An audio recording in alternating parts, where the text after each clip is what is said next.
Assalamualaikum warahmatullahi wabarakatuh. Perkenalkan, saya Nafisa Syakif, mahasiswa 91 program studi akademik. Hari ini saya akan menyampaikan paparan singkat tentang sejarah perkembangan bahasa Indonesia yang menjadi identitas bangsa kita. Bahasa Indonesia berakar dari bahasa Melayu yang sejak berabad-abad lalu telah digunakan sebagai lingua franca di Nusantara. Bahasa ini memudahkan komunikasi antar suku, pedagang, dan masyarakat di berbagai daerah. Seperti di kampus kita, mahasiswa datang dari berbagai provinsi dengan bahasa daerah masing-masing.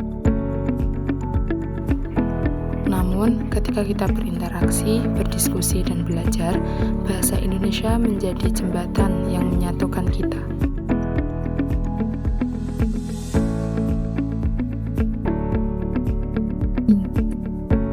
Perjalanan bahasa Indonesia penuh dengan momen bersejarah. Contohnya, pada masa kolonial, bahasa Belanda digunakan dalam administrasi. Puncaknya, pada Sumpah Pemuda 28 Oktober 1928, di mana para pemuda berikrar menjadikan bahasa Indonesia sebagai bahasa persatuan. Setelah proklamasi 1945, bahasa Indonesia resmi ditetapkan sebagai bahasa negara di dalam Undang-Undang Dasar 1945. Pada masa penjajahan Belanda, bahasa Indonesia mulai berkembang sebagai alat komunikasi antar daerah dan alat perjuangan. Walaupun pemerintah kolonial menggunakan bahasa Belanda, para tokoh pergerakan nasional justru memilih bahasa Melayu karena lebih mudah dipahami oleh seluruh rakyat. Bahasa ini digunakan dalam surat kabar, organisasi pemuda, dan kegiatan pendidikan.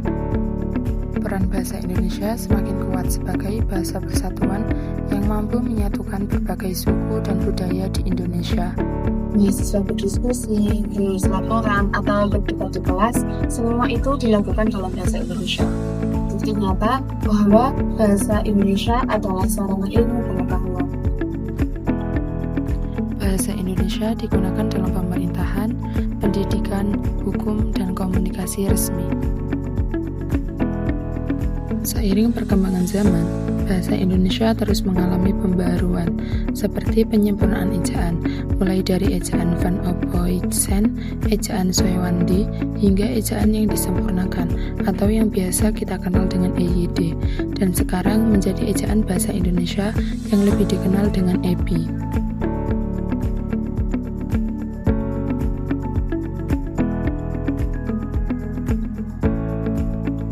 Bahasa Indonesia memiliki peran yang sangat besar sebagai bahasa pemersatuan yang menyatukan lebih dari 700 bahasa daerah, serta sebagai bahasa resmi dalam pendidikan dan pemerintahan.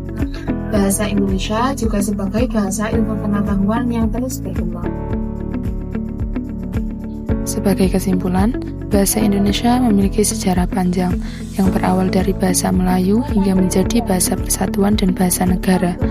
Bahasa Indonesia bukan hanya alat komunikasi, tetapi juga simbol identitas dan persatuan bangsa.